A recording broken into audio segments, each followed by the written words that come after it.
Hello friends, good morning. তোমরা সবাই কেমন আছো? আমি খুব ভালো আছি।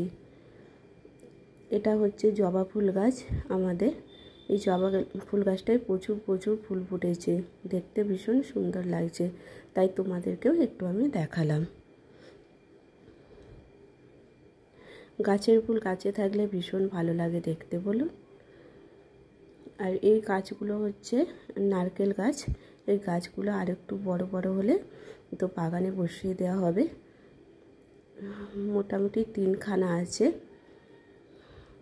এই যে একটা, আর একটা আছে এই যে ছোট্ট মতন। এটা এখনও খুব একটা বড় হয়নি, ওই দুটো যেমন বড় হয়ে গেছে, ওইটা সেরকম এখনও বড় হয়নি। আর এই কাঁঠাল গাছটা ওই গামলার মধ্যে বসানো হয়েছে, কিন্তু কাঁঠাল গাছটাই অপরাজিতা গাছ উঠে পুরো জড়িয়ে গেছে। এটাও এক ধরনের ফুল, জবা ফুল, ঘিয়া কালারের। তো বন্ধুরা, এই ফুল গাছটার নাম হচ্ছে টগর ফুল গাছ। তো এই টগর ফুল গাছটায় পুরো পোকা খেয়ে পুরো পাতাগুলোকে খেয়ে নিচ্ছে, ফুল আর হচ্ছেই না। কিন্তু এই টগর ফুল গাছেও প্রচুর ফুল ফোটে, তো পোকার জন্য খেয়ে নিচ্ছে, তাই ফুল ভালো ফুটছে না।